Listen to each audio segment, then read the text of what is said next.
My name is Sigrid Halvorsen, and for as long as I can remember, my family's treated me like I'm just a shadow at their table.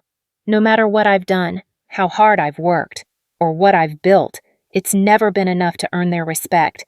But at my sister's engagement party, when her fiancé pulled out his phone and searched my name, the truth they'd buried for years started clawing its way out. What happens when the people who've silenced you are forced to face who you really are? Let me take you back to that night in Bergen, Norway, where it all began. Before starting this story, if you are listening from USA, please leave a comment with number 9, and if you are from another country, please leave the name of your lovely country. Don't forget to like the video and subscribe to the channel to listen to more stories.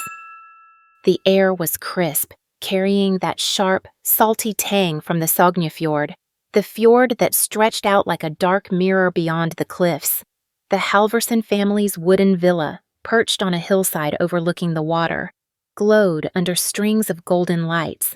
It was the kind of place you'd see on a postcard, all polished timber and glass, with wildflowers spilling from every corner.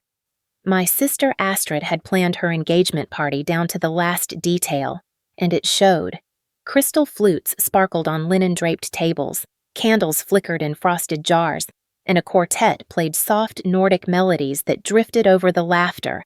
Everything screamed perfection, because Astrid wouldn't settle for less. She never did. I stepped onto the cedar deck, my heels clicking softly, my burgundy dress catching the breeze. I'd driven 4 hours from Oslo, left my office early, and canceled a pitch meeting to be here. Not that anyone noticed. A server in a crisp white shirt approached, gesturing toward a seating chart pinned to an easel. My name, written in looping silver ink, was easy to spot. Sigrid Halvorsen, Table 12. I followed the gravel path past the main tables, where place cards bore names like Ingrid Halvorsen, my mother, and Bjorn Halvorsen, my father, alongside Astrid's inner circle. The path curved toward the back, and there it was, Table 12, tucked beside a service station and a door marked restrooms, 2 folding chairs, a centerpiece of drooping lavender, and a view of the caterer's staging area, where trays clinked and staff hustled. I froze, my breath catching like a hook in my throat. Table 12. Again. The sting wasn't new, but it burned hotter tonight. I smoothed my dress and sat, forcing a smile, pretending the faint whiff of disinfectant didn't make my stomach churn. Across the lawn, Astrid was radiant, her blonde hair swept into loose waves, her ivory dress hugging her like it was made for a queen. She moved through the crowd like she owned it, her laugh bright, her gestures practiced. Every eye followed her, just like always. My mother, Ingrid, glanced my way when I arrived, her wave half-hearted before she turned back to her friends, their chatter sharp and curated. I was invisible, same as ever. A woman in a navy shawl took the seat beside me, her smile polite but curious. "You're Astrid's sister." "Right," she asked, her tone warm. I nodded, opening my mouth to answer, but Astrid's voice cut through the air like a blade. "Oh, Sigrid. She's great at shuffling papers," she called from a nearby table, her eyes glinting with that smug little spark she'd perfected, always keeping those files in line. "You know?" Laughter rippled around her, light but slicing. My jaw tightened, but I kept my smile plastered on, nodding like it was a joke I was in on. The woman beside me tilted her head, her pity plain as day. "That's valuable work," she said, too kindly. I wanted to scream that I run a venture capital firm with assets that could buy this whole damn villa, but I didn't. Not here, not yet. I sipped my sparkling water, the bubbles sharp against my tongue, and let the anger simmer low in my chest. I'd learned early that pushing back in moments like this didn't win you love. It got you sidelined, labeled dramatic, difficult. So I stayed quiet, playing the role they'd carved out for me, the dependable one, the boring one, the one who didn't rock the boat. But tonight, that role felt like a cage, and the bars were starting to bend.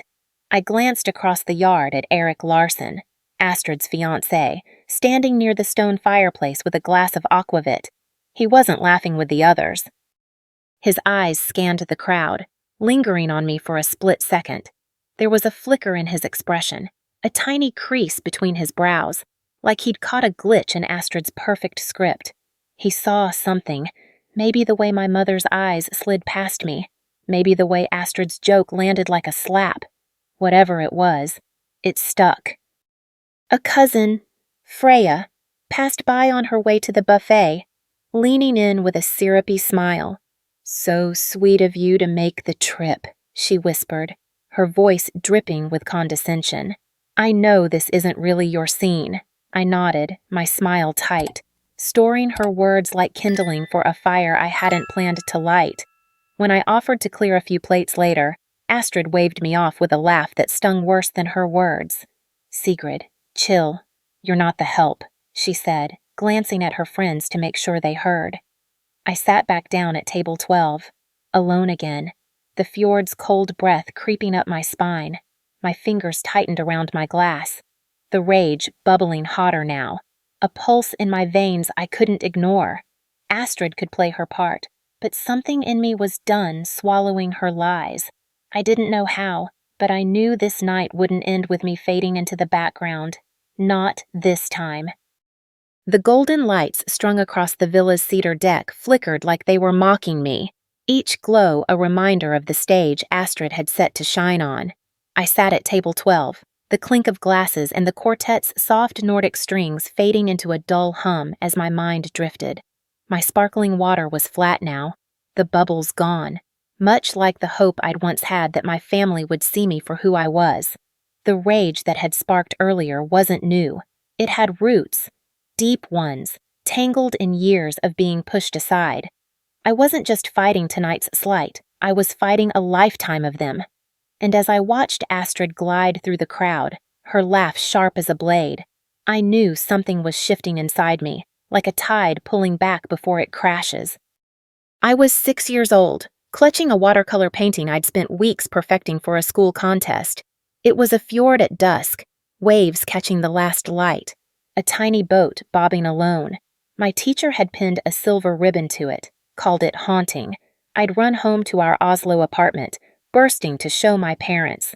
Ingrid was in the kitchen, fussing over Astrid's new ballet shoes, their satin laces draped across the counter. "Look, Mama," I'd shouted, holding up my painting. She glanced over, her smile thin. "That's nice. Sigrid, did you finish your chores? Astrid's recital is tomorrow." My father, Bjorn, was reading by the window, barely looking up. I left the painting on the table. 2 weeks later, I found it crumpled under a stack of Astrid's rehearsal schedules, the ribbon torn. That was the first time I realized my worth in their eyes was measured against Astrid's spotlight. It wasn't an accident. It was a choice. Years later, when Astrid was pitching her first big consulting deal, she came to me, panicked, her slides a mess. I was already running my venture capital firm, juggling million-dollar deals, but I stayed up 3 nights straight, reshaping her pitch deck, sharpening her numbers, making her look like a star. At the client dinner, she landed the contract and introduced me as my sister who's great with spreadsheets. The table laughed, and I swallowed it, like I always did. But each time I let it slide, it carved a little deeper, a wound I'd ignored until it festered. Now, sitting at table 12, the memory burned like salt in that wound. I'd paid 5 million Norwegian kroner to make this engagement party happen, wired the funds 4 months ago when Astrid called, voice sweet as honey, saying, "Sigrid, just a little help. Okay, let's keep it quiet." I'd done it, like a fool, thinking maybe this time she'd acknowledge me. Instead, she'd spun her narrative, erasing my role, painting me as the nobody who shuffled papers. Across the lawn, Astrid was still working the crowd, her ivory dress catching the light as she tossed her head back, laughing at some guest's joke. My mother, Ingrid, stood nearby, her silver earrings glinting as she nodded along, her eyes darting everywhere but at me. The injustice of it all twisted in my chest, a knot of rage and hurt I couldn't untangle. I wasn't just invisible tonight. I was a prop in their perfect little play. But then I caught Erik Larsson's gaze again.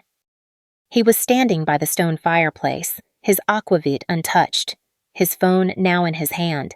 His thumb moved across the screen, and his brows knitted together, that same crease I'd noticed earlier deepening. He wasn't laughing with Astrid's friends or toasting her charm. He was searching something, his eyes flicking from the screen to me, then back. My heart kicked up a notch. What was he looking at I didn't know yet, but the way his jaw tightened told me he'd found something that didn't fit Astrid's story. I leaned back in my chair, the cold metal biting through my dress, and let the realization sink in. Erik wasn't buying the script. He'd seen the crack in Astrid's facade, the one she'd polished to a shine. I glanced at my mother, who was now whispering to a cousin, her hands fluttering like she was trying to keep the night on track. Astrid caught my eye for a split second, her smile faltering before she turned away, tossing her hair like it could erase me. But it couldn't. Not anymore. The rage I'd buried for years was clawing its way up, hot and relentless. I wasn't just angry at Astrid or Ingrid, I was furious at myself for staying silent, for letting them rewrite me into someone small. I'd built a firm that turned startups into empires, had my name splashed across capital as one of Norway's top investors, with a net worth of $5 million. Yet here I was, tucked away at table 12, swallowing their lies like they were my job. Erik's phone screen glowed brighter now, casting shadows across his face. He tilted it slightly, his eyes narrowing as he scrolled. I couldn't see what he was reading, but the way he glanced at me, sharp and curious, sent a jolt through me.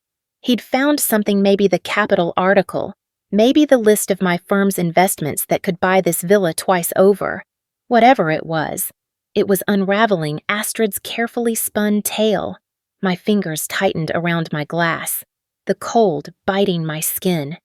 The fjord beyond the villa seemed to hold its breath, its dark waters mirroring the storm brewing inside me. I wasn't going to let this night end with me fading into the background again. Astrid could play her part, but I was done being her shadow. Something was coming, and it wasn't going to be quiet. The villa's golden lights seemed to dim as the quartet's Nordic strings faltered, like the night itself was holding its breath. I sat at table 12, my fingers gripping the edge of my glass, the rage that had been simmering now a wildfire in my chest. Astrid's laughter still echoed across the lawn, her ivory dress catching every eye. But Erik's gaze was locked on his phone, his face taut with something sharper than curiosity. He'd seen the truth, my truth, on that glowing screen, and it was unraveling the lie Astrid had spun. I wasn't just the sister who shuffled papers. I was Sigrid Halvorsen, a name in capital, a woman with a $5 million empire, and tonight, their carefully curated stage was about to crack. I stood, smoothing my burgundy dress, and stepped toward the villa's open kitchen to grab my clutch. That's when I saw it, a printer tucked in a corner, its hum barely audible over the chatter. A single sheet lay in the tray. Forgotten, like so much of me had been. I almost walked past, but something pulled me closer. A gut instinct honed by years of being erased. I picked up the paper, my eyes scanning the text. "Keep Sigrid away from the mic." It read, in Astrid's clipped tone, sent to the event planner. She loves stealing the spotlight, and her outfits always pull focus. My breath caught, sharp and hot, like I'd swallowed a shard of glass. This wasn't a mistake. This was Astrid, laying bare her playbook. Keep Sigrid small. Keep her silent. Keep her out of the way. I folded the paper, my hands steady despite the fury roaring inside me. This wasn't just about tonight. It was every slight, every dismissal. Every time I'd been pushed to the edges of their story, I'd paid 5 million Norwegian kroner to make this night happen, wired the funds 4 months ago to cover the venue, the catering, the damn flowers. And yet, Astrid had the nerve to write this, to make sure I stayed invisible. My heart pounded, but I didn't tremble. I slipped the paper into my clutch and walked back to the lawn, my heels clicking with purpose on the cedar deck. The fjord beyond the villa gleamed under the moonlight, its stillness a stark contrast to the storm I was about to unleash. Astrid was near the stone fireplace, posing for a photo with her bridesmaids, her smile as polished as the crystal flutes. Ingrid stood nearby, her silver earrings catching the light as she chatted with a guest, oblivious to the shift in the air. I approached, the folded paper burning a hole in my clutch. "Astrid," I said, my voice calm but cutting through the noise like a knife. She turned, her smile faltering for a split second before she plastered it back on. "Sigrid, everything okay?" she asked, her tone dripping with that fake concern she'd mastered. I held up the paper, letting it unfold slowly. "This printed by mistake," I said, locking eyes with her. "Care to explain?" Her face froze, her eyes darting to the text. She read it in a blink, then again, slower, her fingers tightening around her champagne flute.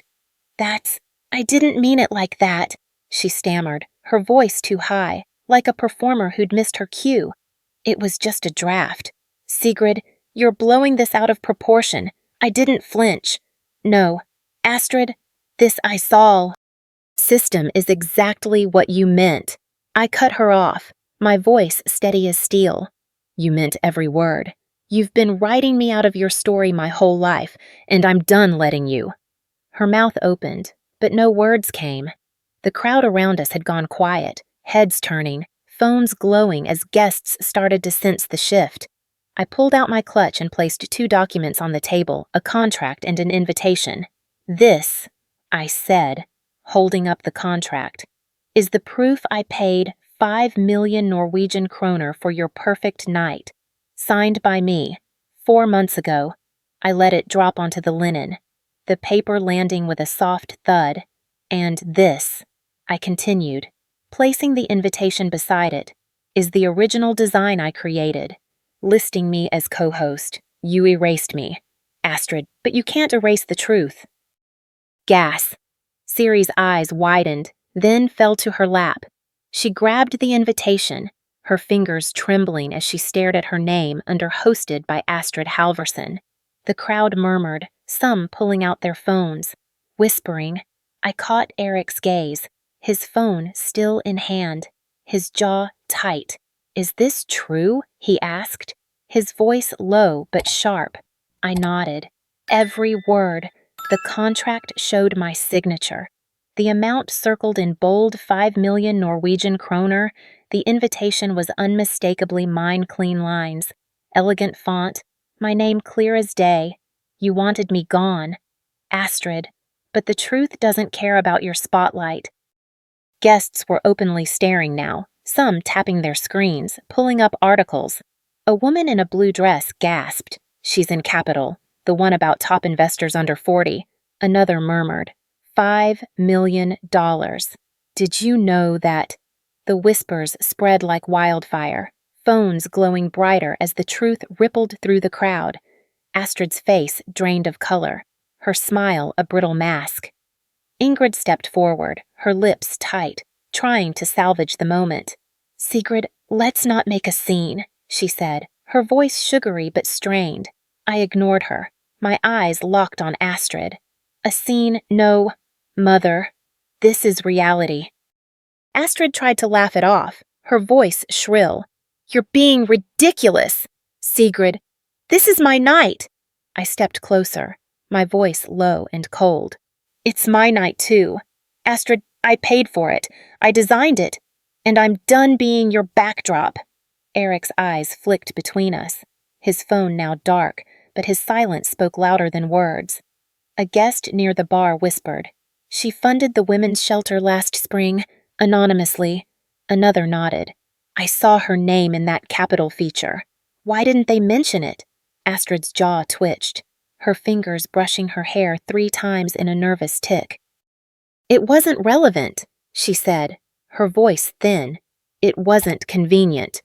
Eric corrected, his tone precise, cutting through her lie like a blade. The crowd went still, phones buzzing. the truth no longer mine to control. I stood there, calm, unyielding, the fjord's dark waters behind me reflecting the storm I'd unleashed. This wasn't just anger. This was justice, laid bare for all to see. The air outside the villa felt lighter, as if the Sognefjord itself had exhaled, washing away the weight of Astrid's lies. I stepped off the cedar deck, my heels sinking into the soft grass, the golden lights fading behind me. The crowd's murmurs still lingered, whispers of capital articles, my $5 million empire. The truth I'd laid bare, but I didn't look back. Astrid's brittle smile, Ingrid's pursed lips, Eric's sharp nod, they were no longer my cage. I'd torn it apart, not with screams, but with the quiet force of facts. My burgundy dress caught the breeze as I walked toward my car, parked along the cliffside overlooking Bergen's dark waters. For the first time in years, I felt unburdened, like I'd shed a skin stitched from their dismissal. I was Sigrid Halvorsen, and I was done being their shadow. 2 days later, a package arrived at my Oslo apartment, a modest box with my father's careful handwriting Bjorn Halvorsen scrawled across the top. I set it on my kitchen counter, hesitating, the fjord's distant memory still sharp in my mind. Inside, nestled in tissue paper, was a copy of my first book, a business memoir I'd published 3 years ago. Tucked between the pages was a note, written in Bjorn's blocky print Sigrid. I read this twice, once to understand, once to hear you. I'm sorry I didn't listen sooner. My throat tightened, not from anger, but from something softer, something I hadn't felt for him in years. He'd underlined passages, dog-eared pages about my early struggles building my firm. My father, always distant, always distracted by Astrid's spotlight, had seen me, not fully, not yet, but enough to start. I sat on my couch, the book in my lap, Oslo's autumn rain tapping the windows. The rage that had fueled me at the party had cooled, replaced by a quiet clarity. I didn't need Astrid's apologies or Ingrid's excuses. I didn't need their validation to know my worth. I'd spent years pouring my heart into a family that pushed me to the edges, but now I was standing in my own light. I thought of calling Bjorn, but instead, I sent a short email. Thank you. Dad, let's talk soon. It wasn't a bridge rebuilt, but a door cracked open, a chance for something new. He replied within hours, asking if I'd sign more copies for his colleagues at the university. They'd heard about me. He wrote, and were proud. It wasn't grand, but it was real, and that was enough. I turned my attention to Ingrid. She hadn't reached out, not a call, not a text. Her silence was louder than any argument, a final confirmation of her choice to stand by Astrid's narrative. I didn't expect her to change, but I wasn't done yet. I packaged a galley copy of my new book, a collection of essays on women in venture capital, and mailed it to her Bergen address. I signed the title page with a simple Sigrid and sealed it without a note. It wasn't an olive branch or a plea. It was a mirror, a chance for her to see me as I was successful, unapologetic, free. Whether she read it or tossed it aside, that was her burden now, not mine. I dropped the envelope in the mailbox, the Oslo rain cold on my skin, and felt a weight lift. I wasn't writing for her approval anymore. I was writing for me. Back at my desk, my laptop glowed with emails from my team, updates on deals that could reshape industries. The fjord's chill lingered in my memory, but it no longer held me. I was building something bigger than Astrid's stage, bigger than Ingrid's curated world. My firm was thriving, my voice was steady, and my story was mine to tell. As I walked to my window, the city's lights blurred in the rain. A quiet freedom settled in my chest. I didn't need to be seen by them to know who I was. I'd spent a lifetime in their margins, but now I was the author of my own page, and no one could erase me again. Looking back, the Bergen Villa's golden lights and the Sognefjord's quiet waters feel like a distant memory, but the truth I uncovered that night burns bright. I learned something raw and real silence might keep the peace. but only truth sets you free. For too long, I let Astrid and Ingrid dim my light, rewriting me as a nobody to prop up their story. I stayed quiet to avoid waves, but waves are what carve cliffs. If you've ever felt erased by your own family, your work dismissed, your voice ignored, know this, you're not alone. Your truth has power, and it doesn't need a spotlight to shine. It just needs you to speak it. I'm Sigrid Halvorsen, and I'm done shrinking. My story isn't revenge, it's reclamation. To every woman out there from Seattle to Savannah who's felt invisible, have you ever been sidelined by those closest to you? What did you do when your truth was buried? Drop your story in the comments. I want to hear it. In a world that often demands silence to keep the peace, Sigrid Halvorsen's journey teaches us a profound truth. Your worth isn't defined by those who overlook you, but by the courage to claim your story. Her stand against family betrayal resonates deeply in today's society, where many women over 45 face dismissal in personal or professional spheres. Embracing your truth, as Sigrid did, empowers you to rise above rejection and rewrite your narrative with unapologetic strength. This story is a work of fiction created for educational and entertainment purposes only. It is not intended to attack or defame any individual, family, or organization. Any resemblance to real persons or events is purely coincidental. If this story moved you or sparked a thought, please let us know by commenting below. Your likes, shares, and subscriptions help us create more stories that inspire and entertain. Don't forget to hit that subscribe button and turn on notifications so you never miss an update. Thank you for watching and being part of our community.